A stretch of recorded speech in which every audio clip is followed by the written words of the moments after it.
Hi, this is Melvin. I want to welcome you once again to Urban Watch Poetry.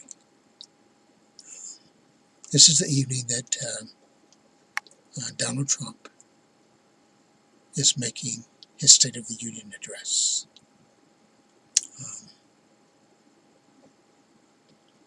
which I refuse to watch or listen to.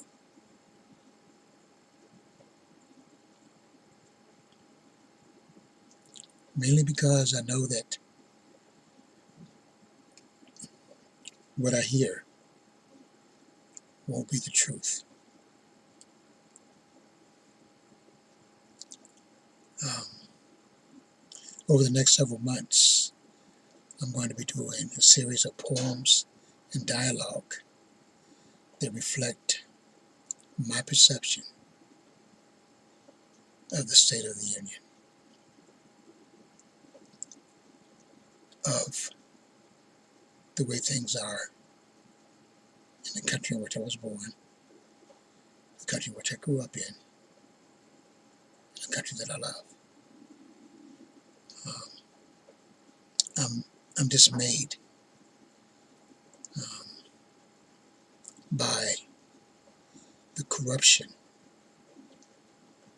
that I see um, in in the White House, uh, in Congress, um, in the judicial system. Um,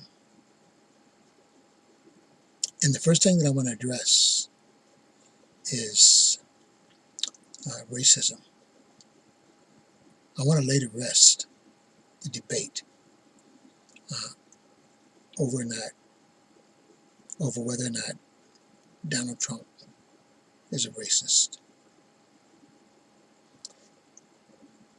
in spite of the indisputable fact that over and over and over, Donald Trump has made racist comments and displayed racist behavior. There are those who make every effort in every way plausible to discount the fact that he is. Let me say it out loud. Donald Trump is a racist. And anyone who refutes that he is either delusional, a liar, or a racist, just like him. For most of his supporters, I would lean towards the latter. For him,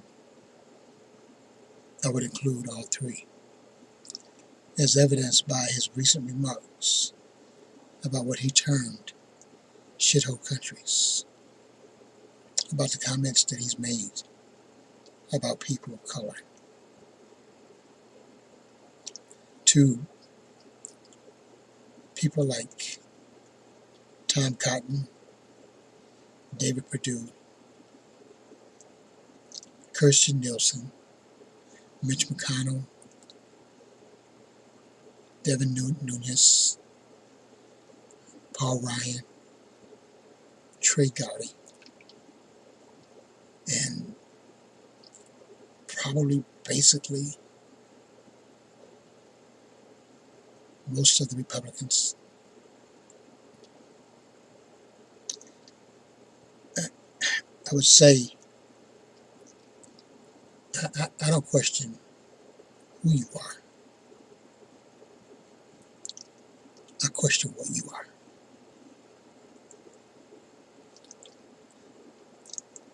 In a previous post, I wrote uh, about racism. Uh,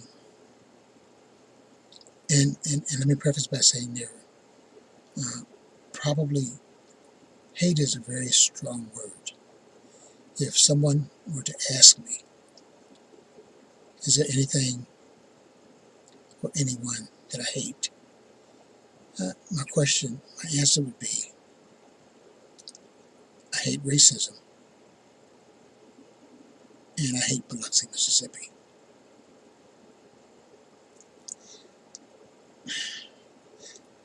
I can say without hesitation or reservation that the worst 7 months in my life were those I spent in Biloxi between August of 1957 and February of 1958 while attending Morris Intercept Radio Operator School.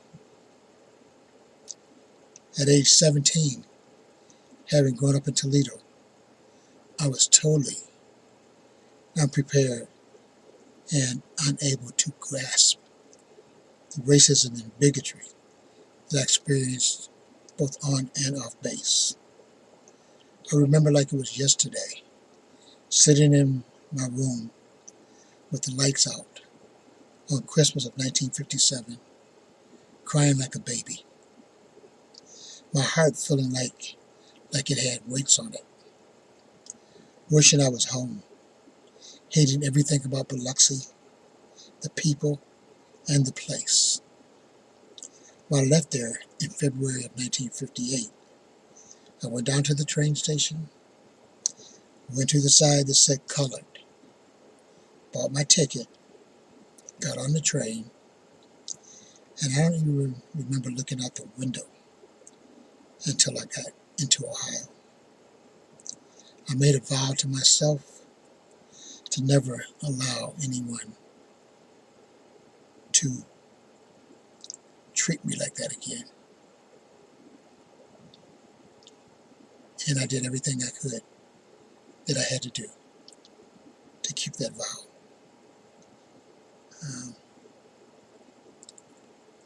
Over the years, life experiences, maturity, and learning to recognize the difference between genuineness and superficiality in people has allowed me to overcome that mistrust and develop friendships that are genuine and everlasting.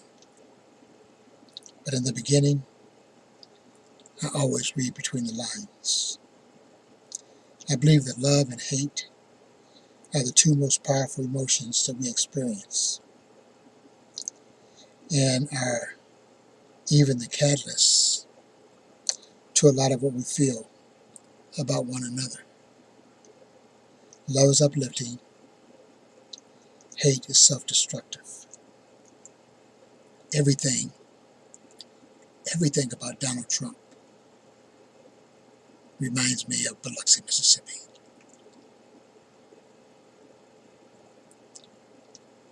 I didn't want to write another poem like this. But all this shit going on, it just makes me want to piss. It makes me want to puke and it makes me want to yell.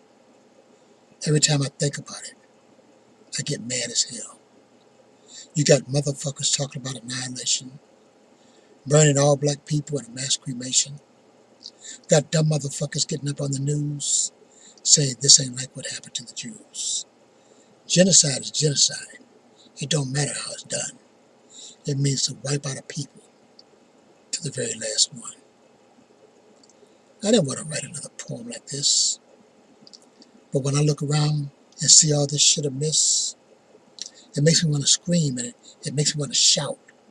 What in the fuck is all this shit about? Some motherfuckers got a whole lot of nerve. Writing a book about some damn bell curve. Saying black folks are less intelligent than white through some fucked up theory that he cooked up one night. What does he know about being black? Shut up, motherfucker, and get on back.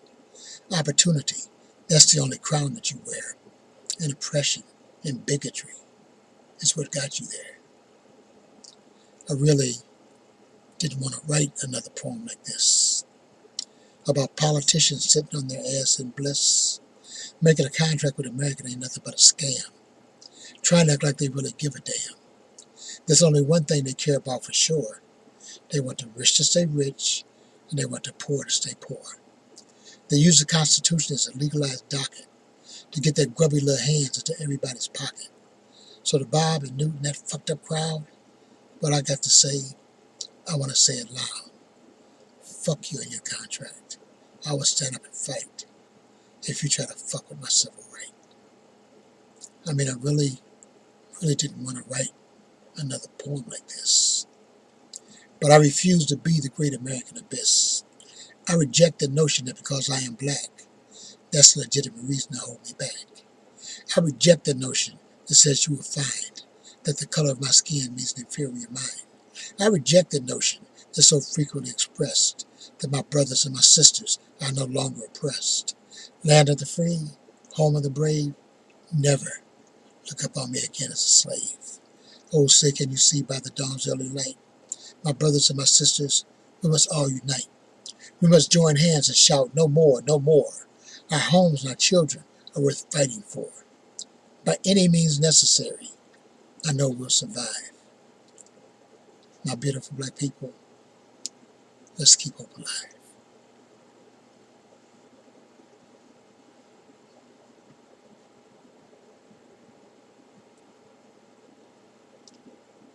Racism is a cancer that destroys, permeates and destroys everything that it touches. To have someone in the position of the kind of leadership that the leader at the head of our country is supposed to provide.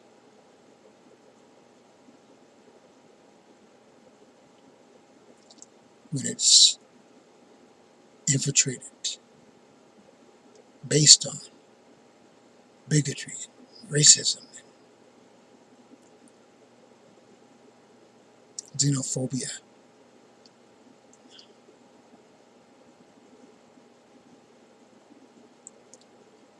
it's a cancer. It's a sad day for our country. And it needs to change.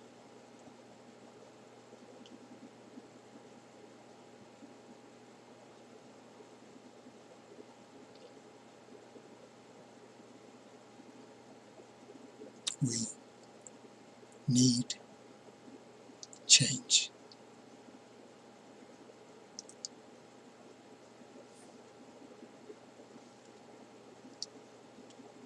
This is Urban Watch Poetry. My name is Melvin, and we speak the truth.